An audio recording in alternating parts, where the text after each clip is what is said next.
अगर हम एक बैंकिंग ऐप बना लेते हैं और उसमें पैसे डाल लेते हैं, तो नेक्स्ट टाइम पाइथन को कैसे पता होता कि ये पैसे हैं और टेक्स्ट नहीं है। सेम ऐसे ही बाकी प्लेटफॉर्म जैसे कि फेसबुक, इंस्टाग्राम, यूट्यूब वगैरह काम करता।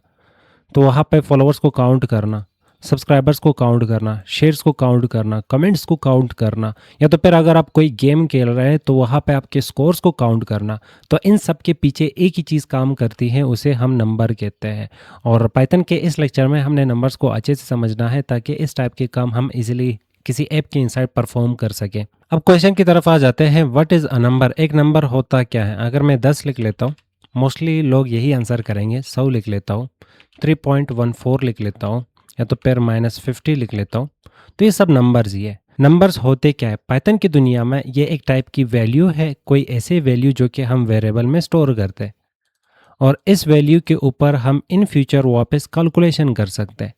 तो नंबर पाइथन का वो डेटा होता है जिसके ऊपर हम मैथमेटिकल ऑपरेशंस परफॉर्म कर सकते हैं। नंबर्स को रियल लाइफ में हम एज में यूज़ करते हैं, सैलरी में यूज़ करते हैं, टेम्परेचर बताने के लिए यूज़ करते हैं, स्कोर बताने के लिए यूज़ करते हैं, डिस्टेंस बताने के लिए यूज़ करते हैं। तो इसका मतलब नंबर्स आर एवरीवेयर। हर एक जगह पे नंबर्स का रोल होता है। तो इसलिए हमें नंबर्स को अच्छे से समझना चाहिए कि पाइथन की दुनिया में नंबर्स के साथ कैसे कैसे काम किया जा सकता है। पाइथन की दुनिया में नंबर्स को 3 हिस्सों में डिवाइड किया जाता है, जिसमें सबसे पहला हिस्सा आ जाता है इंटीजर, या सबसे पहला पार्ट आ जाता है इंटीजर, जिसे शॉर्ट में INT भी कहा जाता है। इंटीजर वो नंबर्स होते हैं जिसके लास्ट में आपको डेसिमल पॉइंट नहीं मिलता। हम वो नंबर्स को इंटीजर कह सकते हैं। अब इसके कुछ एग्जांपल देखते हैं, जैसे कि 10 हुआ, और 50 हुआ, -20 हुआ, 1000 हुआ, और 0। इसका कोई लेंथ नहीं होता। छोटा नंबर भी हो सकता है, जैसे कि मैंने लिखा -1, और बड़े से बड़ा नंबर भी हो सकता है, जैसे कि आप इस नंबर को देख सकते हैं। इंटीजर वो नंबर्स होते हैं जिसके लास्ट में आपको डेसिमल पॉइंट नहीं मिलती, और इस टाइप के नंबर्स को या तो इंटीजर्स को हम यूज़ करते हैं, जैसे कि काउंटिंग में अगर वो स्टूडेंट्स को हम काउंट कर रहे हैं, या तो फिर लाइव्स में जैसे कि गेम में होता है कि आपके कितने चांसेस बाकी है, या तो फिर कार्स को काउंट करने में। तो काउंटिंग में हम हमेशा मैक्सिमम टाइम इंटीजर्स का ही यूज़ करते हैं। और दूसरे नंबर पे आ जाता है फ्लोटिंग नंबर्स या तो फ्लोट नंबर्स। फ्लोट नंबर्स वो नंबर्स होते हैं जिसमें आपको डेसिमल पॉइंट मिल जाती है, मतलब वही वो नंबर्स ही होते हैं विद डेसिमल पॉइंट, और इसे हम डेसिमल नंबर्स या तो फिर फ्लोट नंबर्स कह सकते हैं। अब इसके कुछ नंबर एग्जांपल देख लेते हैं, जैसे कि 9.9 हमने देखा, -9.9 ये नेगेटिव और पॉजिटिव दोनों हो सकते हैं, 100.9 या तो फिर 999.9। कुछ ऐसे नंबर जिसमें आपको ये वाले पॉइंट मिल जाते हैं, और डेसिमल पॉइंट्स एक हो सकते हैं या तो मल्टीपल, जैसे कि इस वक्त हमने डेसिमल के बाद एक ही नंबर मेंशन किया है, या पे मल्टीपल नंबर्स भी हो सकते हैं, जैसे कि आप इस वाले नंबर को देख सकते हैं। अब जो फ्लोट नंबर्स होते हैं ये मैक्सिमम टाइम हम वेट के लिए यूज़ करते हैं, जैसे कि उस शख्स का वेट 72.5 kg है। टेम्परेचर में हम यूज़ करते हैं इसे, टेम्परेचर टेम्परेचर 37.2 है। या तो फिर इसे हम हाइट में यूज़ करते हैं, हाइट उस शख्स का 5.8 है। और इसे आप पेट्रोल में भी देखोगे, जैसे कि पेट्रोल में फ्यूल डालते वक्त वहाँ पे आपको हमेशा जो नंबर दिख रहा होता वो पॉइंट में होता है, जैसे कि 4.9 वगैरह। और तीसरे नंबर पे आ जाता है यहाँ पे कॉम्प्लेक्स नंबर्स।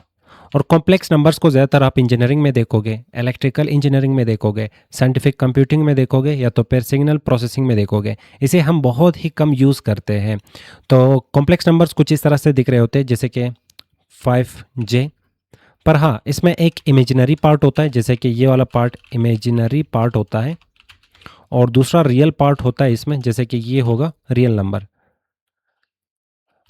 आपको ये वाले नंबर्स हमेशा कुछ इस तरह से देखने को मिलेंगे, जैसे कि 4 + 5J, या तो कोई भी नंबर सामने हो सकता है। मैंने 1J लिखा, या तो फिर 0J।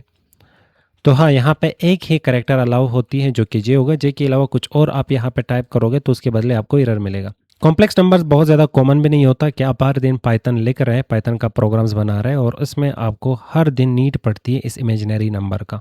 कॉम्प्लेक्स नंबर्स का यूज़ ज़्यादा कॉमन भी नहीं है कि आपको हर दिन पाइथन के कोड में इसकी नीड पड़े। अब अगर हमें डेटा टाइप चेक करना हो इंटीजर, फ्लोट या तो फिर कॉम्प्लेक्स का, तो इसके लिए हम टाइप जैसे फंक्शन का यूज़ कर सकते हैं, जैसे कि प्रिंट टाइप ऑफ 10। इसके बदले हमें मिलना चाहिए इंटीजर, और उसके बाद वापस लिखते हैं प्रिंट टाइप ऑफ 5.5, इसके बदले हमें मिलना चाहिए फ्लोट। और उसके बाद वापस लिखते हैं प्रिंट टाइप ऑफ 3 + 2j, इसके बदले हमें मिलना चाहिए कॉम्प्लेक्स। प्रोग्राम को एक दफ़ा रन करके देखते हैं, तो हमें यहाँ पे वही एग्जैक्ट सबसे पहले इंटीजर मिला, फिर फ्लोट मिला और लास्ट हमें यहाँ पे कॉम्प्लेक्स मिल चुका। अब नंबर टाइप कन्वर्जन की बात करते हैं, तो इसके लिए मेनली 3 ही टाइप के फंक्शंस की यूज़ की जाती हैं, जैसे कि फ्लोट एक फंक्शन होता है, int एक फंक्शन होता है और कॉम्प्लेक्स एक फंक्शन होता है। इनके थ्रू हम नंबर टाइप कन्वर्जन परफॉर्म कर सकते हैं। जैसे कि मेरे पास यहाँ पे एक नंबर है x = 1, अब ये है int, और सेम ऐसे ही मेरे पास यहाँ पे एक और नंबर है 2.8, ये है एक फ्लोट नंबर, और एक और नंबर यहाँ पे ले लेते हैं जैसे कि 1j, और ये है कॉम्प्लेक्स नंबर। अब अगर हमें इसे एक दूसरे में कन्वर्ट करना हो, तो इसके लिए जैसे कि ये इंटीजर है, इंटीजर को मुझे कन्वर्ट करना है फ्लोट में, तो मैं यहाँ पे लिखूँगा फ्लोट, x को कन्वर्ट कर लो खुद की कैटेगरी में और इसे स्टोर कर लो वापस z में। अब एक दफ़ा इसे प्रिंट करना चाहेंगे z को, प्रोग्राम को रन करते हैं, तो हमें यहाँ पे 1.0 मिल रहा होगा इंस्टेड ऑफ 1। सेम ऐसे ही अगर मैं यहाँ पे फ्लोट की जगह पे यूज़ करता हूँ int जैसे फंक्शन का, और उसे दे देते हैं यहाँ पे y के फ्लोट को इंटीजर में कन्वर्ट कर लो, पर याद रख लो यहाँ पे ये जो 8 होगा, 0.8 जो लिखा हुआ होगा, इसको ये रिमूव कर लेता है। सिंपल, सिर्फ आपको क्या मिलेगा, 2 मिलेगा। प्रोग्राम को वापस रन करते, तो यहाँ पे हमें 2 दिख रहा होगा। और अगर हमें यहाँ पे कॉम्प्लेक्स नंबर को कन्वर्ट करना हो, या तो फिर ये इंटीजर है इसे कन्वर्ट करना हो कॉम्प्लेक्स नंबर में, तो यहाँ पे लिखते हैं कॉम्प्लेक्स, और इसके बाद यहाँ पे इसे दे देते हैं x। x एक इंटीजर नंबर है, इसे कॉम्प्लेक्स नंबर में हमने कन्वर्ट करना है, तो प्रोग्राम को रन करते, तो यहाँ पे 1 + 0j हमें दिख रहा होगा। हाँ, इसमें हमें 2 पार्ट्स दिख रहे हैं, एक हमारे पास रियल नंबर होगा, दूसरा हमारा इमेजिनरी नंबर होगा।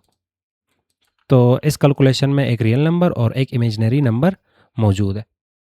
तो ये था टाइप कन्वर्जन नंबर्स का। पाइथन की दुनिया में नंबर्स के लिए हमें बिल्ट इन फंक्शंस मिल जाते हैं। बिल्ट इन फंक्शंस वो फंक्शंस होते हैं जिसके थ्रू हम कैलकुलेशन परफॉर्म कर सकते हैं, मैथमेटिकल ऑपरेशंस परफॉर्म कर सकते हैं। तो जो भी टॉप नॉच हमारे पास फंक्शंस होंगे नंबर्स के रिलेटेड, वो इस लेक्चर में हम कवर करने वाले हैं। जिसमें सबसे पहला फंक्शन आ जाता है एबीएस। एबीएस मतलब एब्सोल्यूट, और इसका काम है कि जो नेगेटिव वैल्यू है उसको पॉजिटिव बनाना। कैसे? जैसे मेरे पास यहाँ पे x में स्टोर है -10, अब इसको मुझे पॉजिटिव करना है। कैसे करेंगे इसे पॉजिटिव? अगर आप ये सोच रहे हैं कि ये सिंपल हम माइनस कर लें, पर अगर वैल्यू कहीं और से आ रही हो, तो कहीं और से आ रही है तो उसे तो पॉजिटिव करना ज़रूरी है। तो फिर वहाँ पे हम यूज़ करते एबीएस जैसा फंक्शन और उसको वैल्यू दे देंगे, वो वैल्यू जो कि नेगेटिव है, ये सिंपली इसे कन्वर्ट करके हमें दे देगा +10 या पॉजिटिव नंबर। अब यहाँ पे प्रिंट करते हैं रिजल्ट को, प्रोग्राम को रन करते, तो हमें यहाँ पे +10 मिल रहा होगा। अब इसे कहाँ पे यूज़ किया जाता? जैसे कि ये स्क्रीन है, स्क्रीन की डायमेंशन हमने नापनी है। अब अगर इसकी डायमेंशन यहाँ पे आ जाती है 1440, तो ज़ाहिर बात है ये कभी नेगेटिव नहीं हो सकता, पर बाई चांस अगर नेगेटिव वैल्यू हमारे पास आ गई, तो उसको तो हमने कन्वर्ट करना ना पॉजिटिव वैल्यू में, तो वहाँ पे हमारा हेल्प करेगा एब्सोल्यूट वैल्यू। अब जैसे कि यहाँ पे हमारे पास एक ऑब्जेक्ट है, यहाँ पे पर्सन 1 है और ये पर्सन 2 है। अब मान लीजिए जो पर्सन 2 है ये इस ऑब्जेक्ट से 100 मीटर दूर है, और ये जो पर्सन 1 है ये इस ऑब्जेक्ट से 70 मीटर दूर है। अब इन दोनों को अगर हम माइनस कर लें, जैसे कि 100 और 70, अगर इन दोनों को हम माइनस करते तो 100 में से 70 निकाल दो, तो ये डिस्टेंस आ गया हमारे पास 30 का। वहीं पे अगर हम वैल्यूज़ को स्वैप कर लें, जैसे कि सबसे पहले 70 लिख लो, फिर यहाँ पे 100 लिख लो, और इन दोनों को यहाँ पे माइनस कर लो, तो यहाँ पे आ जाएगा -30। ये तो गलत है, -30 डिस्टेंस कैसे हो सकता है? तो इस टाइप के चीज़ों के लिए फिर वहाँ पे हम यूज़ करते हैं एब्सोल्यूट वैल्यू।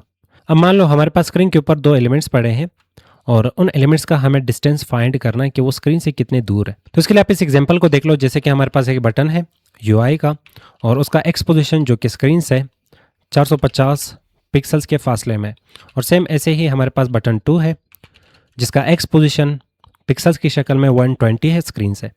अब इनमें जो कॉमन डिस्टेंस है उनको माइनस करके जो रिमेनिंग डिस्टेंस है वो हमें यहाँ पे देखना है। तो इसके लिए हम यहाँ पे लिखते हैं डिस्टेंस, और सिंपल हमने यहाँ पे बटन 1 को माइनस करना है बटन 2 से, और फिर हमने यहाँ पे प्रिंट करना है डिस्टेंस को। प्रोग्राम को रन करते हैं यहाँ पे, तो हमारे पास 330 पिक्सल्स का यहाँ पे डिस्टेंस रिमेनिंग है। वहीं पे अगर हम इन दोनों को स्वैप कर ले, मतलब 1 को बाद में रख ले और जो 2 है उसको पहले रख ले, यहाँ पे हम माइनस डाल लेते हैं। मान लो हमने सबसे पहले दूसरे बटन की जो डिस्टेंस है उसको काउंट कर लिया, उसको रखा पहले, फिर पहले वाले बटन का डिस्टेंस हमने काउंट कर लिया, उसको दूसरे नंबर पे रखा, और दरमियान में माइनस सिंबल। अब ज़ाहिर बात इसके बदले हमें नेगेटिव नंबर मिलेगा, जो कि यहाँ पे मिल रहा है, हम देख पा रहे हैं। पर क्या -330 डिस्टेंस हो सकता है? नहीं हो सकता। तो इसको टिक करने के लिए हमने ये नंबर उठा के या ये वैल्यू उठा के डाल लेना है ABS जैसे फंक्शन में। अब अगर इसे पहले रख लो, इसे बाद में रख लो, या इसे पहले रख लो, इसे बाद में रख लो, वैल्यू हमेशा आपको पॉजिटिव मिलने वाली है। अब प्रोग्राम को रन कर लो तो यहाँ पे 330 पिक्सल्स हमें यहाँ पे डिस्टेंस मिल रहा होगा। तो उम्मीद करता हूँ आपको ABS जैसा फंक्शन समझ आ चुका होगा कि इसका यूज़ केस कहाँ पे होता है। अब समझते हैं राउंड फंक्शन को, जो कि बिल्ट इन फंक्शंस के कैटेगरी में आ जाता है। तो नंबर्स के लिए इसे भी यूज़ किया जाता है। हमारे पास यहाँ पे एक नंबर है जैसे कि 3.7, इसको हमने राउंड करना है, तो इसको उठा के हम एक वेरिएबल में स्टोर कर दें, और नेक्स्ट लाइन में हम यहाँ पे लिखते हैं result equals to round x। अब प्रिंट करते हैं x को तो नहीं, क्योंकि राउंड का रिजल्ट वाले वेरिएबल में स्टोर्ड है, तो रिजल्ट को प्रिंट करना चाहेंगे। अब प्रोग्राम को रन करेंगे, देख लो ये 0.7 ये ख़त्म हो जाएगा। ये ख़त्म होने के बाद यहाँ पे 3 में इसे ऐड किया जाएगा, जो कि हमें यहाँ पे आंसर मिलने वाला है 4। तो हम यहाँ पे 4 देख पा रहे हैं। अब 4 कैसे मिला? देख लो यहाँ पे कुछ रूल्स है, जैसे कि यहाँ पे अगर मैं 5 लिखता हूँ, अभी भी हमें इसके बदले 4 मिलेगा, जो कि 4 मिल रहा है। एट द मोमेंट जैसे ही मैं यहाँ पे इसे करता हूँ 4, प्रोग्राम को रन करते हैं, तो यहाँ पे देख लो हमें 3 ही मिल रहा है। 4 को इसने इग्नोर कर लिया। तो यहाँ पे ये कुछ रूल्स आप समझ सकते हैं, जैसे कि अगर पॉइंट के बाद जो वैल्यू है वो अगर 5, 6, 7, 8, 9 इनमें से कोई भी वैल्यू आ गई, तो ये इक्वल्स टू 1 होता है। किसके लिए? राउंड के लिए। राउंड का काम है कि आपका ये वाले जो नंबर है इसको राउंड करना, इससे पॉइंट हटाना। अब पॉइंट हटाने के लिए वो इसे देख रहा होता है कि अगर इसमें 5 आ रहा है, 6 आ रहा है, 7 आ रहा है, 8 आ रहा है, 9 आ रहा है, तो इनके बदले मुझे एक ऐड करना है 3 में। पर अगर इनसे नीचे वाले नंबर्स आ रहे हैं तो उसके बदले 0, तो मतलब फिर इसको 0 में शुमार किया जाएगा और आपको सिर्फ ये स्टार्ट वाली नंबर मिल जाती है, जैसे कि आपने अभी एग्जाम्पल में देखा। तो अगर मैं यहाँ पे 9 लिख लेता हूँ तब भी आपको यहाँ पे 4 मिलेगा। देख लो यहाँ पे हमें 4 मिल रहा है। तो ये फर्स्ट वैल्यू को देख रहा होता है। अगर हम यहाँ पे बाकी वैल्यूज़ को भी मेंशन कर लेते तब भी आपको यहाँ पे 4 ही ये दे रहा होता। तो ये फर्स्ट वैल्यू को देखता है, जैसे कि मैंने यहाँ पे 8 लिखा, इसके बदले भी ये आपको यहाँ पे 4 देगा। मैं यहाँ पे अगर लिखता हूँ 5, इसके बदले भी आपको यहाँ पे ये 4 देगा। और अगर मैं यहाँ पे लिखता हूँ 4, तो इसके बदले क्या मिलना चाहिए? तभी आपने पढ़ा कि अगर 4 आ जाता है तो 4 के बदले हमें क्या मिलना चाहिए? 0। तो सिर्फ आपको 3 मिलेगा। ये चीज़ें 0 के इक्वल शुमार होंगे। अब इसे एक दफ़ा रन करके रिजल्ट देखते हैं। तो 3 हमें यहाँ पे दिख रहा होगा। और अगर मैं यहाँ पे 1 लिखता हूँ, 2 लिखता हूँ, 3 लिखता हूँ, 4 लिखता हूँ, या तो 0 लिख लेता हूँ, तो पॉइंट के बाद इन सब का मतलब राउंड फंक्शन के लिए 0 के इक्वल होता है। अब इसे कहाँ पे यूज़ किया जाता है? जैसे कि मान लो पर आवर के हिसाब से कोई शख्स काम कर रहा है, उसको 5 घंटे काम करना था, उसने 5.10 मतलब 5 घंटे 10 मिनट काम कर लिया। अब यहाँ पे वैल्यू जो इसकी सैलरी बनती है वो पॉइंट में आ जाती है। तो यहाँ पे अगर पॉइंट वाली वैल्यू है तो उसको राउंड करने के लिए फिर हम राउंड जैसे फंक्शन का यूज़ करते हैं। अगर मैं किसी फंक्शन का एक ही यूज़ केस बताता हूँ तो इसका मतलब हरगिज़ नहीं होगा कि वो बिल्ट इन फंक्शन सिर्फ उस एक ही केस के लिए यूज़ किया जाता है। तो सिर्फ आपने कंसेप्ट को समझना है, वो कंसेप्ट जहाँ पे भी ठीक बैठता हो, फिट बैठता हो, तो वहाँ पे आप बिल्ट इन फंक्शन का यूज़ कर सकते हैं। नेक्स्ट नंबर्स में पावर को फाइंड करना सीखते हैं और इसके लिए फंक्शन यूज़ की जाती है जिसका नाम है पाव। जैसे कि हमारे पास एक नंबर है जिसका पावर है 3, 2 का पावर 3, तो मतलब 2 मल्टीप्लाई बाई 2 मल्टीप्लाई बाई 2, 2 2 ज़ा 4, 4 2 ज़ा ये हो जाएगा 8। और पावर फाइंड करने के लिए सिंपल आप यहाँ पे लिखोगे पाव फंक्शन। अब अगर आपको पता नहीं है कि मुझे 2 को पहले लिखना है या तो 3 को, मतलब 3 पावर है, 2 बेस है। तो आप इस पे होवर कर लो। आपको बताया जा रहा है कि बेस को सबसे पहले लिखना है, उसके बाद अपने पावर वाली वैल्यू को लिखना है और लास्ट में मोड। तो फिलहाल हम इस पे होवर करते हैं। हमें बेस वैल्यू जो कि 2 था, 2 यहाँ पे मेंशन करते हैं, कोमा। नेक्स्ट हमें यहाँ पे एक्सपोनेंटेशन वैल्यू देना है जो कि हमारा था 3, मतलब जिस नंबर तक हमने इसे मल्टीप्लाई करना है। अब इसे प्रिंट करना है तो इसे उठा के प्रिंट फंक्शन को दे देते हैं। प्रोग्राम को यहाँ पे रन करना चाहेंगे तो हमें यहाँ पे 8 आंसर मिल रहा होगा। तो ये था एक एग्जांपल। आप इसी तरह और वैल्यूज़ इसे दे के और टेस्टिंग कर लो अपने हिसाब से। प्रोजेक्ट में अगर हमने कुछ ऐसा फिल्टर बनाना हो जिसके थ्रू हम सबसे कम कीमत वाली चीज़ को फाइंड कर सके तो उसके लिए फंक्शन यूज़ की जाती है जिसका नाम है मिन। मिन फंक्शन के थ्रू हम मिनिमम वैल्यू, सबसे छोटी वैल्यू को फाइंड कर सकते हैं, चाहे उसकी नीड हमें कहीं पे भी पड़े। जैसे कि हमारे पास यहाँ पे नंबर्स है 10, 20, 5 और -1। अब इनमें से सबसे छोटी वैल्यू कौन सी है? हमें पता है -1 है। तो इसे उठा के हम मिन फंक्शन में डाल लेते हैं और फिर इसे प्रिंट करना चाहेंगे। तो यहाँ पे वापस इनको सेलेक्ट करते हैं और प्रिंट फंक्शन लगा के इसे पेस्ट करते हैं। प्रोग्राम को यहाँ पे रन करना चाहेंगे तो हमें यहाँ पे -1 दिख रहा होगा।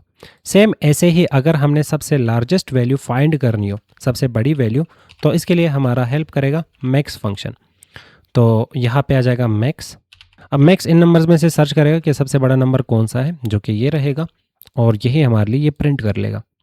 तो एक दफ़ा फिर प्रोग्राम को रन करते क्योंकि ये शायद प्रोसेस कर रहा है और यहाँ पे हमें 20 मिल चुका होगा। एडिशन के लिए हम सम जैसे फंक्शन का यूज़ करते हैं, तो यहाँ पे लिखते हैं सम।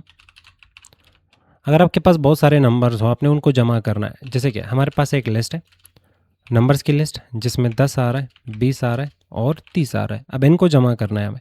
अब जमा करने के लिए हम सिंपली यहाँ पे नंबर्स को पुट करते हैं सम फंक्शन में। अब ये 1 बाय 1 इन सभी नंबर्स को जमा कर लेगा और बदले में हमें फाइनल वैल्यू दे देगा। तो हम इसे उठा के रिज़ल्ट में डाल लेते हैं और प्रिंट करते हैं यहाँ पे रिज़ल्ट को।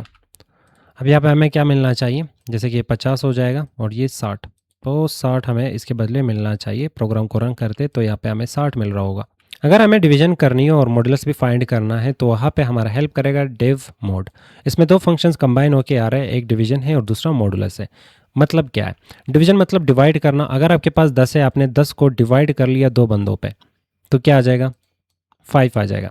वहीं पे अगर आपके पास 9 है, आपने 9 को डिवाइड करना है 2 बंदों पे, तो क्या आ जाएगा? 4.5 आ जाएगा। लेकिन यहाँ पे जो ये वाला डिवीजन है, जो यहाँ पे इस फंक्शन में हमें दिया जा रहा है, ये यहाँ पे पॉइंट वाली वैल्यू आपको नहीं देता। ये इतना ही डिवाइड करेगा कि आपको एक इंटीजर मिले, बस फ्लोटिंग वैल्यू को ये अवॉइड करता है। तो यहाँ पे ये आपको 4 दे देगा। मतलब 9 को जब आप डिवाइड करते हो 2 बंदों पे, तो 2 4 जा 8 हो जाएगा। क्या बचा? 1 बचा। तो ये जो मॉडुलस है ये आपको कहेगा कि 1 बच चुकी है जो आपने डिवीजन परफॉर्म की है। और ये जो डिवीजन है ये आपको ये वाली वैल्यू बता रहा होता कि 2 को 9 के ऊपर डिवाइड करने से कितना कितना मिला इन दोनों को। और डिव हमेशा फ्लोर डिवीजन कर रहा होता है। क्या होता है फ्लोर डिवीजन? आगे आपको पढ़ाया जाएगा जब हम अरिथमेटिक ऑपरेटर्स पढ़ेंगे। और फ्लोर डिवीजन को फ़िलहाल आप यूँ समझ लें कि जब भी हमारे पास 3.5 होगा डिवीजन के बाद, तो ये सिंपल डिवीजन होती है। पर फ्लोर डिवीजन क्या कहता है कि मुझे सिर्फ आपको ये देना है, वो पॉइंट वाली वैल्यूज़ को मैं अवॉइड करता हूँ। अब डिव मोड का एक एग्जांपल देख लेते हैं, कोड एग्जांपल। तो हमने यहाँ पे 2 वैल्यूज़ लिखे। हम यहाँ पे ये कह रहे हैं कि 17 को डिवाइड कर लो 5 बंदों पे, क्या आंसर आएगा? अगर हम यहाँ पे 17 लिख लेते हैं, यहाँ पे 5। अब 5 का टेबल आपने इतना पढ़ना है कि 17 आ जाए, जो कि नहीं आ सकता। तो 5 3 जा 15 आ सकता है। एक स्टेप और ऊपर जाओगे तो 20 आ जाएगा। हमें इससे ऊपर नहीं जाना, पर हाँ इससे नीचे एक स्टेप। नेक्स्ट यहाँ पे आपने 7 से 5 को माइनस करना है तो 2 बचा। अब यहाँ पे जो स्टार्ट वाला फंक्शन है ये हमें इस 17 के बदले ये दे देगा 3, और फिर कोमा लगेगा और लास्ट में हमें यहाँ पे रिमाइंडर मिल जाएगा। तो ये जो हमारे पास मॉडुलस है ये कहेगा कि जो डिवीजन आपने परफॉर्म की है उसमें मॉडुलस मतलब कितना बचा? 2 बचा। हमें इस क्वेश्चन का आंसर 3 और 2 मिलना चाहिए। चलो देखते हैं। इसे उठा के यहाँ पे दे देते हैं डिव मोड को, और उसके बाद यहाँ पे इसे उठा के रिज़ल्ट में पेस्ट करते हैं। अब नेक्स्ट हमें प्रिंट करना है रिज़ल्ट को, तो मैं यहाँ पे लिखता हूँ प्रिंट रिज़ल्ट। प्रोग्राम को रन करते हैं तो हमें 3, 2 मिल रहा होगा। और यहाँ पे जो हमें आउटपुट मिला है ये टपल की शक्ल में है, इसको हम अनपैक भी कर सकते हैं। अनपैक मतलब मुझे 3 को अलग स्टोर करना है, 2 को अलग स्टोर करना है, तो इसके लिए हम ये कर सकते हैं। जैसे कि यहाँ पे एक सिंगल वेरिएबल में इसने दोनों को उठा के स्टोर कर लिया, पर हमें यहाँ पे 2 वेरिएबल्स की नीड पड़ेगी। एक वेरिएबल कोशेंट का और दूसरा वेरिएबल होगा रिमाइंडर का। और इसके बाद हमने इन दोनों को प्रिंट करना है, तो प्रिंट हमारा पहला एंड दूसरा वेरिएबल। अब प्रोग्राम को वापस रन करेंगे। ज़ाहिर बात है ये यहाँ पे इसके बदले एक वैल्यू हमें देगा, इसके बदले दूसरी वैल्यू हमें देगा। ये वैल्यू उठ की चली जाएगी, इसमें स्टोर हो जाएगी, और इसकी वैल्यू इसमें स्टोर हो जाएगी।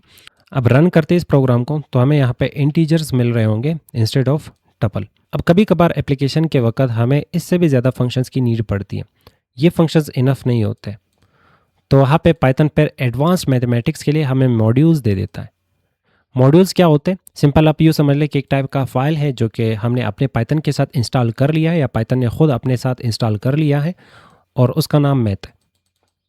अब उसमें ढेर सारे फंक्शंस हैं जिसके थ्रू हम मैथमेटिकल ऑपरेशंस परफॉर्म कर सकते हैं, पर वो हम डायरेक्टली यहाँ पे एक्सेस नहीं कर सकते। उसे एक्सेस करने के लिए हमें सबसे पहले मैथ वाली फाइल को अपने इस फाइल के साथ लिंक करना होगा। कैसे लिंक किया जाता? तो इसके लिए आपको सिंपली ये लिखना होगा, एक कीवर्ड है इंपोर्ट नाम का, ये कीवर्ड आपने लिखना होगा, और उसके बाद आपने मैथ लिखना है। मैथ क्यों लिखा? क्योंकि उस फाइल का नाम मैथ है।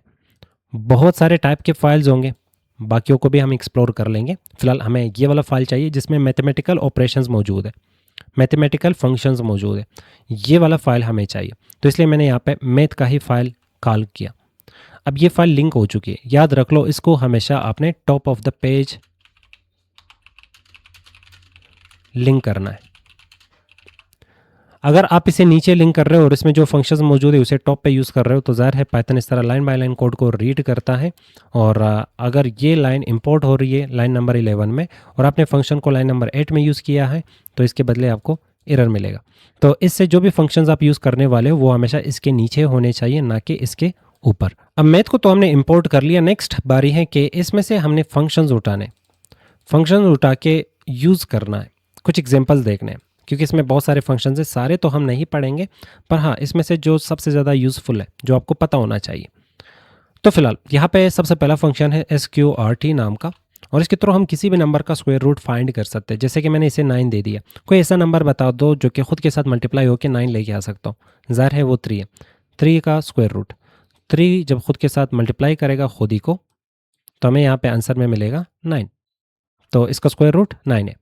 फिलहाल यहाँ पे एरर आ रहा है, आप जब पॉइंटर इसके ऊपर लेके जाओगे तो आपको यहाँ पे स्क्रीन टिप मिलेगा, और यहाँ पे हमें कहा जा रहा है SQRT इज़ नॉट डिफाइंड। पाइलेंस कह रहा है कि इस टाइप का फंक्शन एग्जिस्ट ही नहीं करती। एग्जिस्ट करती है कहाँ पे? मैथ वाले फाइल के इनसाइड। तो यहाँ पे हमने मैथ का जिक्र किया ही नहीं, तो इस फंक्शन के सामने सिर्फ आपको मैथ डॉट लगाना होगा। मैथ लगा लो, फिर डॉट लगा लो, फिर वो फंक्शन जो कि आपने इस वाले फाइल से उठाना है और यूज़ करना है। याद रख लो हम यहाँ पे ये इंपोर्ट सिस्टम नहीं समझ रहे, इसके लिए आगे आपको लेक्चर मिल जाएगा जिसमें हमने इन डेप्थ इस चीज़ को कवर की है। तो फिलहाल हमने यहाँ पे समझना है कि इसके इनसाइड जो फंक्शंस है उनको कैसे यूज़ करना है मैथमेटिकल ऑपरेशंस के लिए। अब इसके बदले हमें 3 आउटपुट मिलना चाहिए, तो इसे उठा के प्रिंट फंक्शन में डाल लेते हैं और प्रोग्राम को करते हैं रन, तो हमें यहाँ पे 3 मिल रहा होगा। सेम ऐसे ही इसके इनसाइड सील फंक्शन होता है, हम इसको कमेंट करते हैं और फंक्शन का नाम सील, और इसे जो भी नंबर आप दोगे अगर उसके साथ पॉइंट मतलब फ्लोटिंग पॉइंट आ रही होगी तो ये उसका फ्लोटिंग पॉइंट ख़त्म करके आपको डायरेक्ट इंटीजर नंबर दे देता है। पर इसके कुछ रूल्स हैं। रूल्स क्या होंगे कि आपके पास 0, 1, 2, 3, 9 तक ये जो नंबर्स हैं, इन नंबर्स को वो इक्वल्स टू 1 शुमार करता है, 1 काउंट करता है। तो अगर मैं यहाँ पे इसे दे देता हूँ 4.2, तो इसके बदले मुझे 5 मिलने वाला। इसका काम है कि इसे इंटीजर में कन्वर्ट करना, पर 2 का क्या करेगा, इसे ये ज़ाया नहीं करेगा, इसके बदले आपको 1 दे देगा, तो 1 इसमें ऐड किया जाएगा और आपको यहाँ पे 5 मिलेगा। पर हाँ ये सील बिलोंग करता है मैथ फंक्शन से, तो इसके सामने भी यहाँ पे हम मैथ डॉट लगा लेते हैं। अब इसको उठा के प्रिंट करेंगे और प्रोग्राम को करते हैं यहाँ पे रन, तो हमें इसके बदले 5 मिल रहा होगा। सेम इसके एक अपोजिट फंक्शन है जिसका नाम है फ्लोर, और अगर हम यहाँ पे एग्जैक्ट सेम नंबर फ्लोर को देते हैं, अब फ्लोर का काम है कि बस इसको डिलीट मार लो। 0 से लेकर 9 तक पॉइंट के बाद जो वैल्यूज़ होंगे इन सब को वो इक्वल्स टू 0 शुमार करता। कौन? Floor function. और ये भी बिलोंग करता है इसी मैथ मॉड्यूल से, तो इसके सामने मैथ को मेंशन करना मस्ट समझना है और इसको उठा के प्रिंट फंक्शन में डाल लेते हैं। अब प्रोग्राम को करते हैं रन, तो हमें यहाँ पे 4 मिल रहा होगा। फ्लोट वाले नंबर्स के साथ काम करते हुए आपने 3 टाइप के फंक्शंस को एक्सप्लोर किया। सबसे पहला फंक्शन यहाँ पे आपने राउंड को समझा कि राउंड का काम था कि पॉइंट के बाद अगर उसे वैल्यू मिल जाता तो वो 2 हिस्सों में उसे डिवाइड करता है। पहला हिस्सा कि 5 से लेकर 9 के बीच में इन दोनों को शुमार करके इनके बीच में जो भी वैल्यू आ जाती है वो इक्वल्स टू 1 होगा। पर 0 से लेकर 4 के बीच में इन दोनों को भी शुमार किया जाएगा, इनके बीच में जो भी वैल्यू आ जाएगी वो इक्वल्स टू 0 शुमार होगा। ये रूल बना लेता है यहाँ पे राउंड। पर यहाँ पे जो सील है, सील कहता कि पॉइंट के बाद अगर मुझे कोई भी वैल्यू मिल जाती है वो इक्वल्स टू 1 होती है, चाहे वो 0 हो और फिर 0 के बाद यहाँ पे कुछ नंबर हो, या तो फिर वो 1 हो, 2 हो, 3 हो, इसी तरह 9, इन सबको वो इक्वल्स टू 1 शुमार करता। पर फ्लोर अलग काम करता है। फ्लोर जैसे कि ज़मीन होती है, ये इस वैल्यू को ज़मीन के साथ खींच के ला के चिपका देता है। जैसे कि ये थोड़ा सा ऊपर है, ये बिल्कुल एग्जैक्ट 4 नहीं है, पर ये इसे डिलीट करके इसे नीचे कर लेता है। और सील इसके अपोजिट काम करता है। सील मतलब जैसे कि छत है, तो छत पे यहाँ पे 5 बेटा है और नीचे यहाँ पे 4 बेटा है और यहाँ पे ये वाली हमारी वैल्यू है।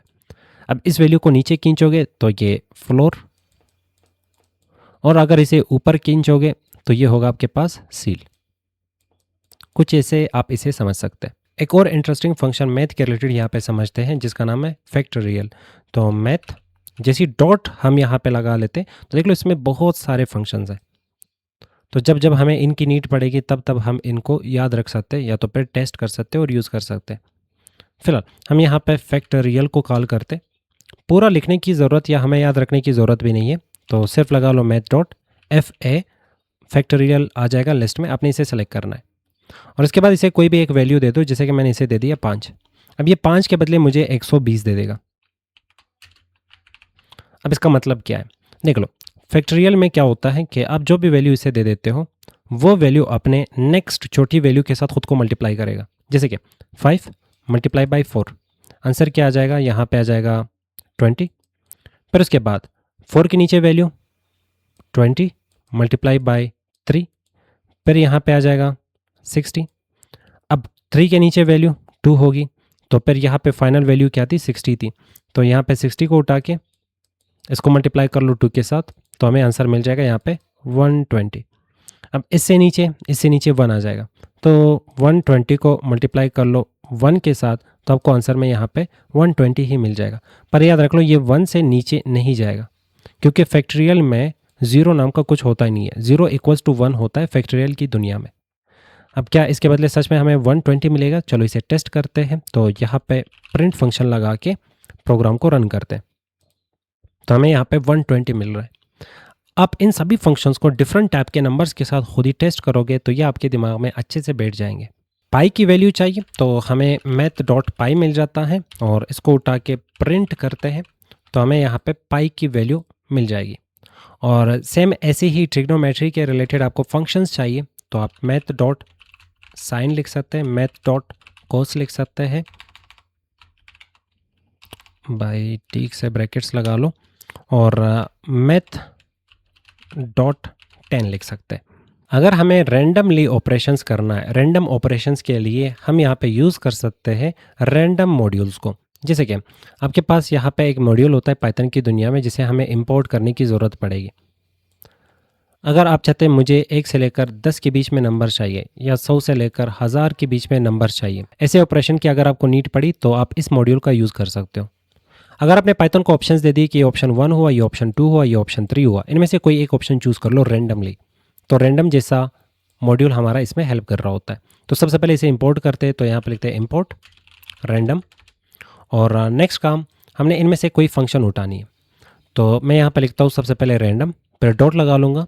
इसके इनसाइड जितने भी मेथड्स होंगे, प्रॉपर्टीज़ होंगे, वो आपको यहाँ पे दिख जाएंगे। अब याद रख लो हम 2 चीज़ों की यहाँ पे बात कर रहे हैं। एक है आपके पास मेथड, दूसरा है आपके पास फंक्शन। दोनों में फ़र्क है। मेथड हमेशा पेरेंट पे डिपेंडेंट होता है, पर फंक्शन को आप डायरेक्टली यूज़ कर सकते हो। जैसे कि मैं इसे हटा लेता हूँ, मैं यहाँ पे लिखूँगा प्रिंट, एक फंक्शन है। मैंने लिखा इनपुट, एक फंक्शन है। ये किसी और चीज़ पे डिपेंडेंट नहीं है। सेम ऐसे ही आपने ऊपर यहाँ पे जो फंक्शंस पढ़े मैथ के रिलेटेड, इनको हम फंक्शंस ही कहते हैं, क्योंकि ये किसी और ऑब्जेक्ट के ऊपर डिपेंडेंट नहीं है या मॉड्यूल के ऊपर डिपेंडेंट नहीं है। यहाँ पे इनको भी हम फंक्शंस कह सकते हैं, पर ये वाले जो फंक्शंस हैं ये डिपेंडेंट है मैथ पे।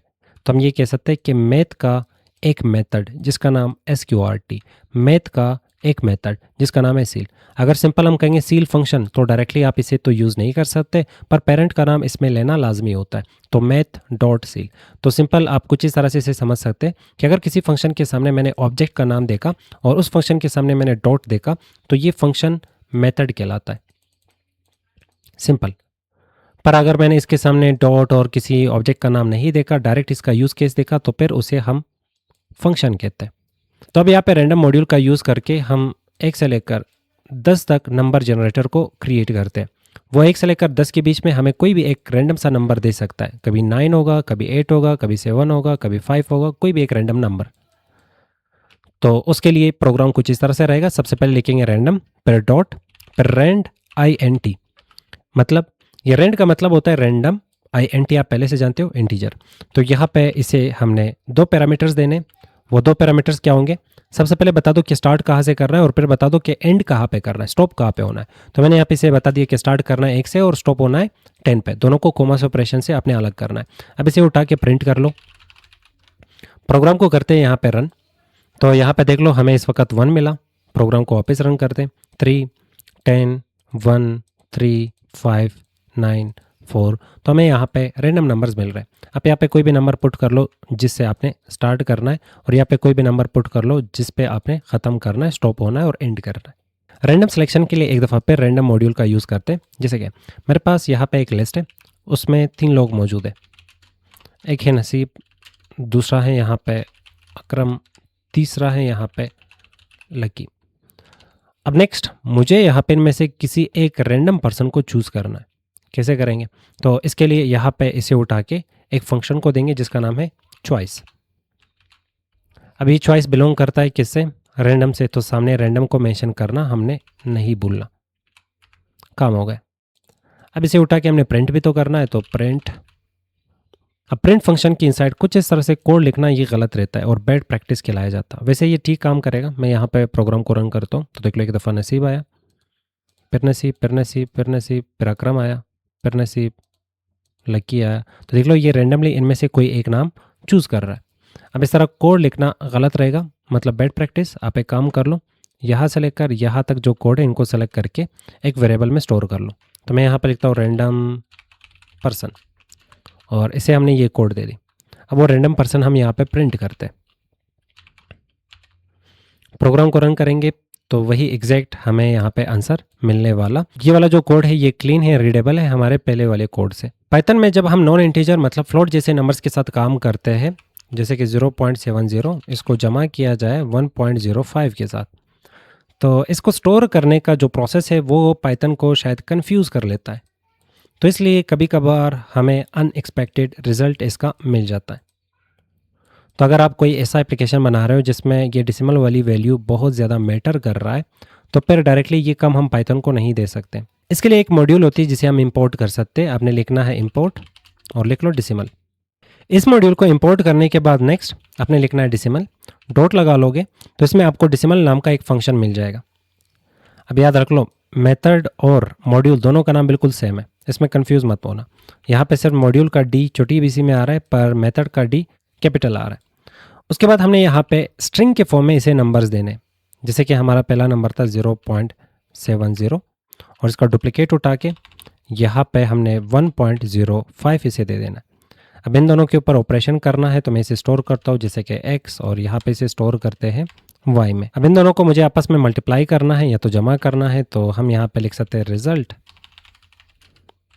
रिजल्ट नाम का हमें वेरिएबल बनाना है, और इसमें x को प्लस कर लो y के साथ, या तो फिर result2। इसमें हमने मल्टीप्लिकेशन परफॉर्म करनी है।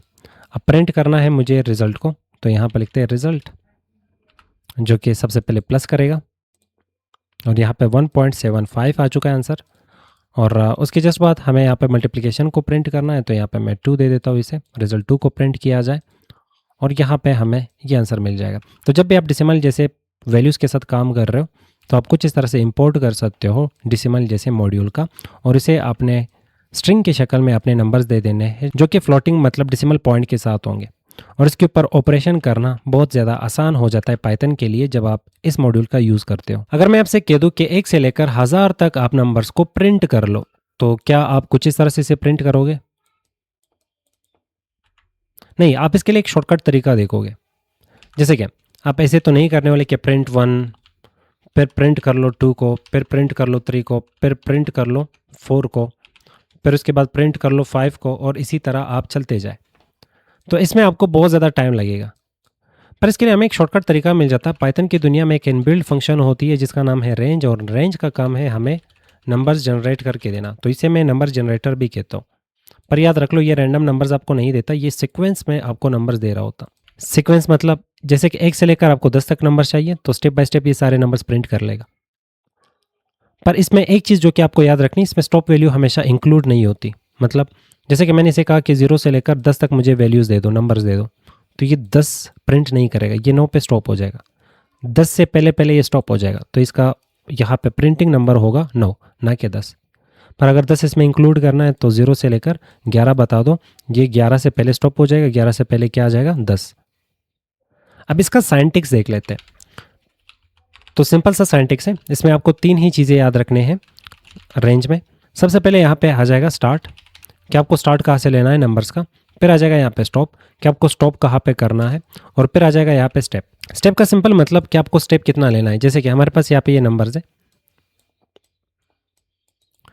अब अगर आपका स्टार्ट पॉइंट ये है, स्टेप आप यहाँ पे भी ले सकते हो, स्टेप आप यहाँ पे भी ले सकते हो, स्टेप आप यहाँ पे भी ले सकते हो, स्टेप आप यहाँ पे भी ले सकते हो। तो आपने अपने स्टेप की लेंथ कितना रखना है, यही आपके पास ये लास्ट वाला आर्गुमेंट बताता है। सिंपल फंक्शन को हम जो कुछ भी देते हैं, जैसे कि मैंने उसे बताया 0, तो ये एक आर्गुमेंट है। जैसे मैंने प्रिंट को बताया कि मेरे लिए प्रिंट कर लो हेलो वर्ल्ड को, तो ये एक आर्गुमेंट है। सिंपल फंक्शन को जो देते हैं वो आर्गुमेंट है। हाँ, कुछ ऐसे ही हम इसे समझ सकते हैं। तो अब चलो यहाँ पे रेंज फंक्शन का कोड एग्जांपल देखते हैं। तो मैंने यहाँ पे रेंज फंक्शन लगाई। अगर मैं सिर्फ एक ही इसे आर्गुमेंट देता हूँ तो इसका मतलब क्या होगा? इसे उठा के हमने प्रिंट करना है। पर याद रख लो, ये सिर्फ और सिर्फ एक टाइप का नंबर जनरेटर होता है, ये नंबर प्रिंट नहीं करता। तो मैं यहाँ पे प्रोग्राम को रन करता हूँ। तो यहाँ पे हमें कहा जा रहा है कि रेंज नंबर ने 0 से लेकर 10 तक आपके पास नंबर अरेंज कर लिए। अरेंज कर लिए मतलब जनरेट कर लिए, प्रिंट तो नहीं किए। पर प्रिंट करने के लिए हमें खुद से थोड़ा सा दिमाग लगाना होगा। जैसे कि हमारे पास यहाँ पे नंबर्स मौजूद है, वो नंबर्स हमें कैसे चाहिए? टपल की शक्ल में चाहिए, सेट की शक्ल में चाहिए, लिस्ट की शक्ल में चाहिए। तो फिलहाल मैं ये नंबर्स इससे उठा के लिस्ट की शक्ल में इसे प्रिंट करता हूँ। अब प्रोग्राम को वापस रन करते हैं। तो इसने 0 से नंबर्स को स्टार्ट कर लिया और 9 पे ख़त्म कर लिया, पर हमने तो इसे 0 बताया ही नहीं है। जब आप एक ही आर्गुमेंट इसे देते हो, ये हमेशा वो आर्गुमेंट को स्टॉप आर्गुमेंट की शक्ल में मान रहा होता, तो ऑटोमेटिकली ये स्टार्ट होता है 0 से। अच्छा, अगर मैं यहाँ पे इसे 0 से स्टार्ट कराना चाहता हूँ तो हम यहाँ पे लिख सकते हैं 0, और फिर 10। अब इसे हमने बता दिया कि आपको 0 से ही स्टार्ट होना है और 10 पे स्टॉप होना है। प्रोग्राम को रन कर लो। तो यहाँ पे 0 से स्टार्ट हुआ और 10 से जस्ट पहले ये स्टॉप हो चुका है। 10 को भी शामिल करना है तो हम यहाँ पे लिख सकते हैं 11। प्रोग्राम को वापस रन कर लो, तब ये 10 पे स्टॉप हो जाएगा। तो जो भी आपकी स्टॉप वैल्यू होती है, ये उससे एक नंबर जस्ट पहले स्टॉप हो जाता है। अच्छा, तीसरी वैल्यू, अगर आप तीसरी वैल्यू देना चाहते हो, जैसे कि इस वक्त 1, 2, 3, 4 कुछ इस तरह से प्रिंट हो रहा है। पर अगर आप चाहते हैं कि 0 के बाद डायरेक्ट 2 आना चाहिए, 0 के बाद 2 आए, फिर 4 आए, मतलब सारे इवन नंबर्स, तो आप यहाँ पे बीच में से एक एक नंबर जंप कर रहा हो। तो जंप करने के लिए हमने यहाँ पे स्टेप को भी मेंशन करना है। तो मैं यहाँ पे कोमा लगा लेता हूँ। स्टेप की शक्ल में हम यहाँ पे इसे बता देते हैं, मान लो 1। स्टेप याद रख लो, ये कभी भी 0 नहीं हो सकता।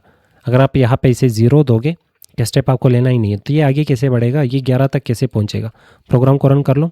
वैल्यू एरर में हमें कहा जा रहा है कि रेंज का जो आर्गुमेंट नंबर 3 है, ये कभी भी 0 नहीं हो सकता। 0 करोगे तो आपको एरर मिलेगा। तो चलो इसे 1 करते हैं। बाय डिफ़ॉल्ट भी ये 1 ही होता है। हम प्रोग्राम को रन करते हैं तो हमें वापस यहाँ पे सीक्वेंस में नंबर्स मिल गए 0 से लेकर 10 तक।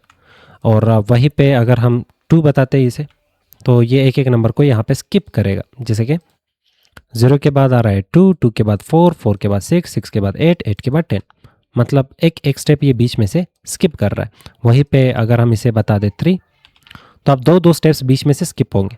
जैसे कि 0, 1 कहाँ है, 2 कहाँ है, थर्ड पे ये जंप कर रहा है, फिर 4 कहाँ है, 5 कहाँ है, उसके बाद 6 पे आ रहा है, 7 कहाँ है, 8 कहाँ है, तो इन सभी को इसने स्किप कर लिया। अगर ऐसे ही आपको ऑड और इवन नंबर्स प्रिंट करने तो बहुत ही आसान होगा आपके लिए। जैसे कि मैंने कहा कि 1 से स्टार्ट करना है और स्टॉप होना है आपको 10 पे। अब स्टेप 2, अब प्रिंट करते ही इसे, तो देख लो हमारे पास सिर्फ और सिर्फ ऑड नंबर्स प्रिंट हुए।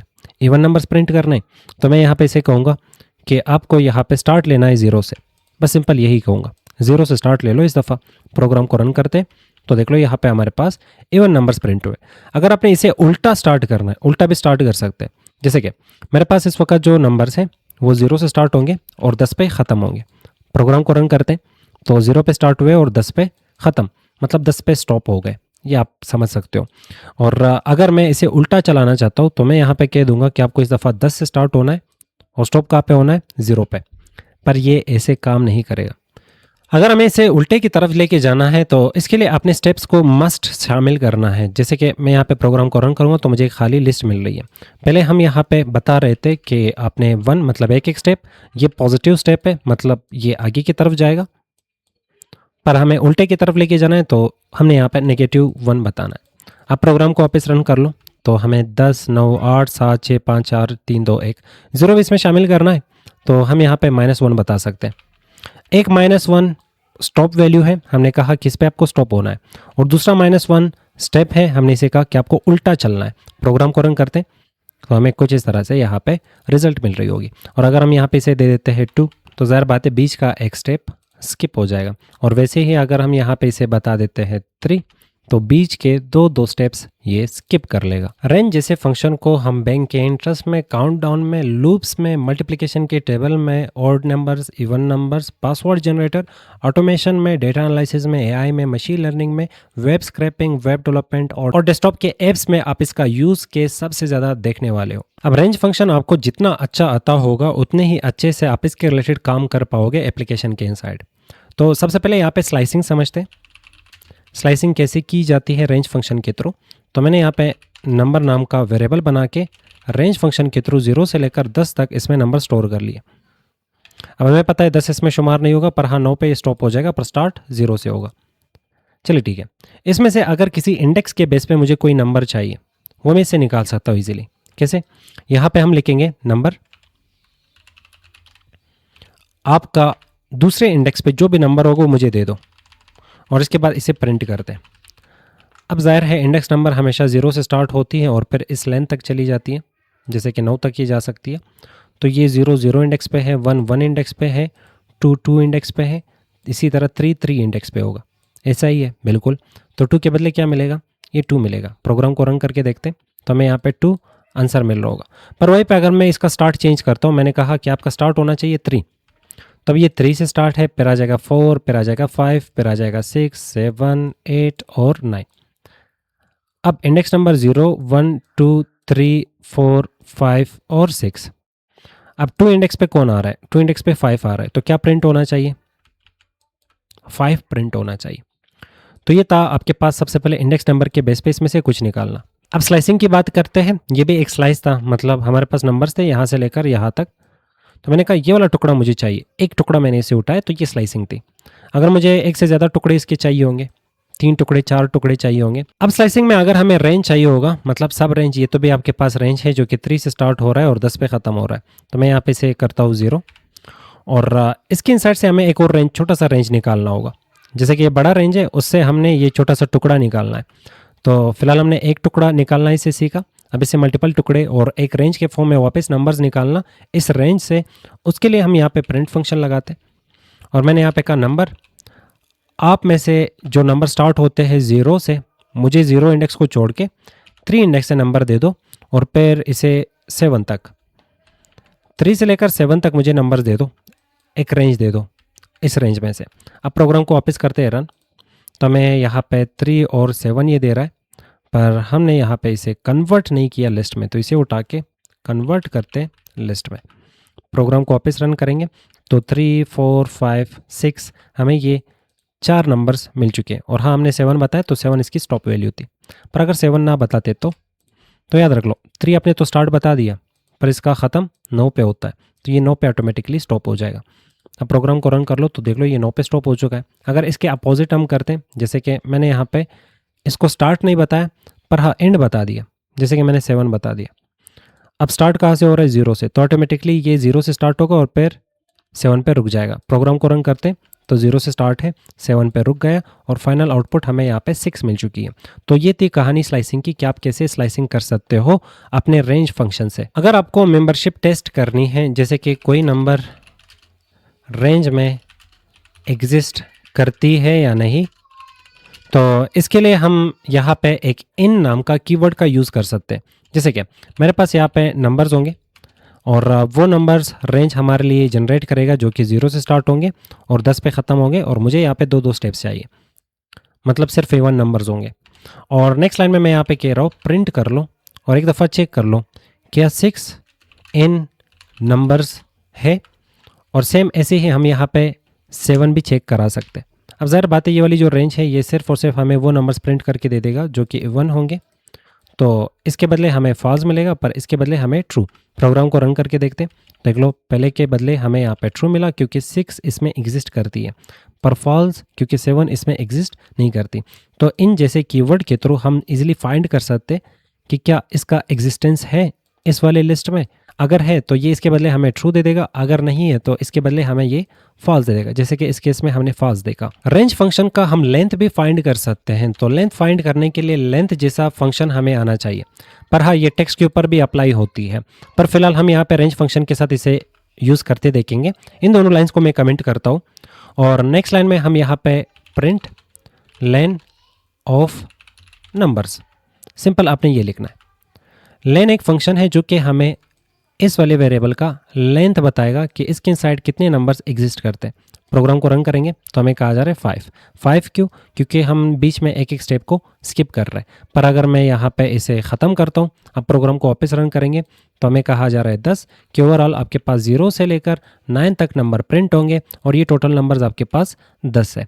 तो लेन फंक्शन के थ्रू आप हमेशा पता कर सकते हो इस वाले रेंज में कितने आपके पास नंबर्स आ रहे हैं। एक चीज़ और, अगर आप ये लेन फंक्शन को किसी नंबर के ऊपर ट्राई करते हो तो उसके बदले आपको एरर मिलेगा। जैसे कि हमने यहाँ पे नंबर्स इक्वल्स टू ये एक नंबर मैंने इसमें स्टोर कर लिया।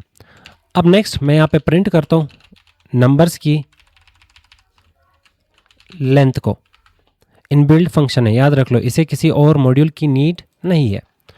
यहाँ पे इसे कमेंट मार लेता हूँ मैं फ़िलहाल, और हमने यहाँ पे नंबर्स नाम का वेरिएबल बना के उसमें एक रैंडम सा नंबर स्टोर कर लिया और अब उसका लेंथ फाइंड करना चाहते हैं। इसे रन करते हैं तो हमें कहा जा रहा है type error, object of type integer has no len function. देख लो पाइथन को पता है कि इस डेटा का टाइप क्या है, इस डेटा का टाइप नंबर्स है, तो नंबर्स के ऊपर लेन नाम का ऑपरेशन परफॉर्म नहीं कर सकता। पर यहाँ पे जाहिर है ये वाले नंबर्स हमने प्रिंट नहीं किया, तो ये एक बॉक्स के इनसाइड स्टोर्ड है और ये सिंपल उस बॉक्स के इनसाइड जाके देख रहा है 0 से लेकर आगे जो हमारे पास यहाँ पे ये नंबर आ रहा है, ये ओवरऑल कितने नंबर है इसके इंडेक्स नंबर के बेस पे हमें इसका लेंथ बताया जा रहा। पर हाँ डायरेक्ट नंबर के ऊपर अगर आप लेन नाम का फंक्शन ट्राई करते हो तो इसके बदले आपको एरर मिल जाता। फ्लोट नंबर्स के साथ काम करते हुए सबसे पहला हमारा जो फंक्शन था वो था राउंड, और इसी तरह हमने सील पढ़ा था और इसी तरह फ्लोर पढ़ा था। पर ये जो राउंड है ये थोड़ा सा स्पेशल है। कैसे? अगर हम यहाँ पे इसे एक सिंगल आर्गूमेंट देते हैं, जैसे मैंने 32 पॉइंट कुछ इस टाइप का हमने इसे रैंडम नंबर दे दिया। अब इसे यहाँ पे प्रिंट करते हैं और प्रोग्राम को करते हैं यहाँ पे रन, तो सिंपली ये इसे राउंड कर लेगा। पर हम इसे सेकेंड आर्गूमेंट भी दे सकते हैं। आप इस पर होवर कर लो तो कहा जा रहा है कि एक नंबर जिसको आपने राउंड करना है, दूसरा नंबर ऑफ डिजिट्स आप बता सकते हो कि आपने इसे राउंड करते हुए अगर आप चाहते हो कि मुझे नंबर ऑफ डिजिट्स इसका कितना चाहिए पॉइंट के बाद, मुझे यहाँ पे पॉइंट के बाद 2 डिजिट्स चाहिए, 3 डिजिट्स चाहिए, तो आप यहाँ पे डिफाइन कर सकते हो विद सेकेंड आर्गूमेंट। तो मैं यहाँ पे लिखता हूँ 2। सिंपली हम कह रहे हैं कि इसे आपने राउंड भी करना है, पर राउंड करते हुए मुझे 2 डिजिट्स यहाँ पे चाहिए। तो हम प्रोग्राम को रन करते तो यहाँ पे 2 डिजिट्स रह गए।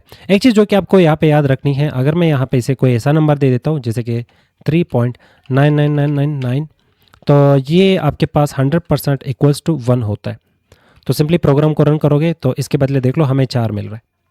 हाँ, इसने हमें यहाँ पे डबल लाइन नहीं दिखाया क्योंकि अंडरस्टूड है कि आपके पास ये वाली जो वैल्यू है वो एग्जैक्ट आपके पास बहुत ही कम परसेंटेज में ये 1 से कम है, तो इसलिए इसे 1 शुमार किया जा रहा है।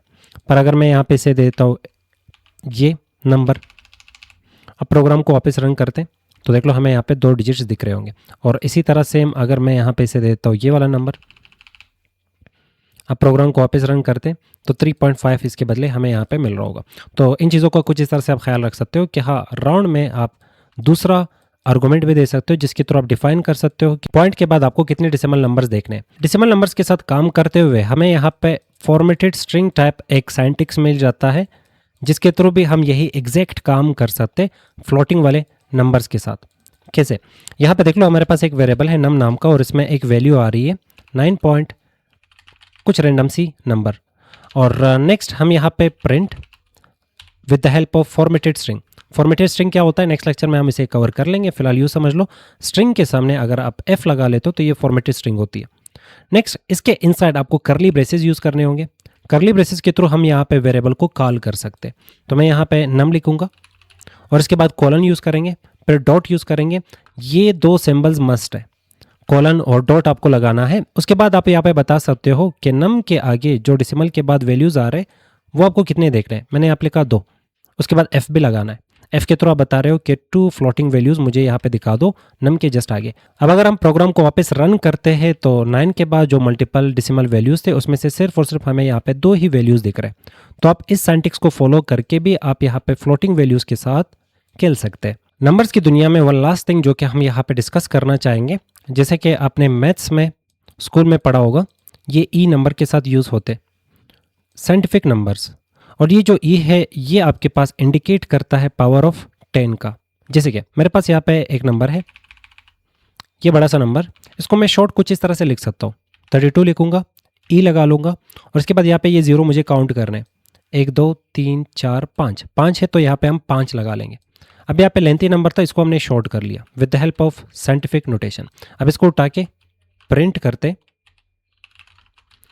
और इसका मतलब एग्जैक्ट सेम होगा। प्रोग्राम को रन करते, अभी तक इसने प्रोसेस नहीं किया तो एक दफ़ा फिर प्रोग्राम को रन करते। अभी भी इसने प्रोसेस नहीं किया तो भाई रिजल्ट दे दो। ये इसने हमें रिजल्ट दे दिया। अब अगर हम यही ई कैपिटल करते तब भी हमें एग्जैक्ट सेम आंसर मिलता। अभी भी हमें यहाँ पे एग्जैक्ट सेम आंसर मिल रहा है। तो पाइथन की दुनिया में साइंटिफिक नंबर्स भी आप रिप्रेजेंट कर सकते हो विद द हेल्प ऑफ ई। इस लेक्चर में हमने नंबर के रिलेटेड बहुत कुछ सीखा, बहुत सारी चीज़ें हमने डिस्कस कर ली है। अब ख़ुद को बिगनर कहना वो भी नंबर्स की दुनिया में तो शायद गलत रहेगा, क्योंकि बिगनर को ये सारी चीज़ें 100% नहीं आते। आप उनसे एक लेवल ऊपर जा चुके हो। अब आपके लिए कुछ क्वेश्चंस वेट कर रहे हैं, आपने इन क्वेश्चंस को सोल्व करना है। सबसे पहले हमने इस लेक्चर में पढ़ा क्या, नंबर्स हमने डिस्कस किए, नंबर्स होते क्या है, टाइप्स ऑफ नंबर्स, कितने टाइप के नंबर्स होते हैं, इंटीजर, फ्लोट और कॉम्प्लेक्स, और इनमें फ़र्क क्या है। फिर हमने डिफरेंट टाइप के मेथड्स को एक्सप्लोर कर लिया जो कि आप यहाँ पे देख सकते हैं। फिर हमने मॉड्यूल्स को एक्सप्लोर कर लिया कि डेसिमल मॉड्यूल, रैंडम मॉड्यूल और मैथ मॉड्यूल हमारे कहाँ पे हेल्प कर सकते हैं। और इसके बाद रेंज फंक्शन को हमने डिस्कस किया कि रेंज फंक्शन का काम क्या है और इसे हम कैसे यूज़ कर सकते हैं। अब इन चैलेंजेस को आपने परफॉर्म करना है और ये खुद से करना है। और अगर कहीं पे आप फंस जाते हो तो आपके पास एआई है, आप उसका हेल्प ले सकते हो। जितने ज़्यादा आप चैलेंजेस कर सकते हो आप करते जाए, क्योंकि इसके बेस पे आपका प्रोग्रामिंग का जो फाउंडेशन है वो बहुत ज़्यादा स्ट्रॉन्ग हो जाएगा। तो आगे भी आपसे इसी टाइप के क्वेश्चंस पूछे जाते हैं जब आप इंटरव्यू के लिए जाते हो। तो सबसे पहले आपने इन क्वेश्चंस को परफॉर्म करना, नहीं होता तो 5 और 6 अटेम्प्ट के बाद आप फिर चले जाए और आपने आइडिया लेना है एआई से। किसी भी एक एआई को उठा लो, उसको ये क्वेश्चन दे दो और जैसे ही वो आपको सोल्यूशन दिखा दे उसके बाद आप 2 से 3 दफ़ा आपने उस सोल्यूशन को खुद लिखना है, खुद कोड करना है। इससे फिर उस क्वेश्चन में कभी भी आपको प्रॉब्लम नहीं होगी। तो सबसे पहला क्वेश्चन कह रहा है कि आपको जनरेट करने हैं रैंडम नंबर्स। रैंडम से याद आ रहा होगा कौन सा मॉड्यूल हमने इसमें यूज़ करना है, 1 से लेकर 50 के बीच में। नेक्स्ट क्वेश्चन कि आपने स्क्वायर रूट फाइंड करना है 144 का, और इसके लिए कौन सा मॉड्यूल और कौन सा फंक्शन लगेगा। और फिर आपने प्रिंट करना है नंबर्स को 1 से लेकर 20 तक, और फिर आपने प्रिंट करना है इवन नंबर्स को 2 से लेकर 50 तक, और फिर आपने प्रिंट करना है ऑड नंबर्स 1 से लेकर 99 तक, और फिर आपने प्रिंट करना है नंबर्स को 100 से लेकर 1 तक। मतलब यहाँ पे आपने उल्टे वे में, उल्टे रिवर्स ऑर्डर में अपने नंबर्स को प्रिंट करना है, और यहाँ पे आपके पास वही रेंज फंक्शन ही लगेगा। नेक्स्ट क्वेश्चन में कहा जा रहा है कि आपको 7 का टेबल क्रिएट करना है, 7 के टेबल को प्रिंट करना है, और इसमें आपको रेंज फंक्शन की नीड पड़ेगी। पर हाँ, इसमें आपको लूप की भी नीड पड़ेगी। लूप हम आगे पढ़ने वाले, फिलहाल यहाँ वहाँ से आप थोड़ा सीख के इस क्वेश्चन को सोल्व कर लो। नेक्स्ट आपने इन नंबर्स को प्रिंट करना है, जैसे ये नंबर्स यहाँ पे दिख रहे हैं, और इसके लिए आपने रेंज फंक्शन का ही यूज़ करना है। पर आपको पता है स्टेप्स के साथ खेलोगे तो ईजिली आप इन नंबर्स को प्रिंट कर लोगे। नेक्स्ट लेक्चर हमारा होगा स्ट्रिंग के बारे में।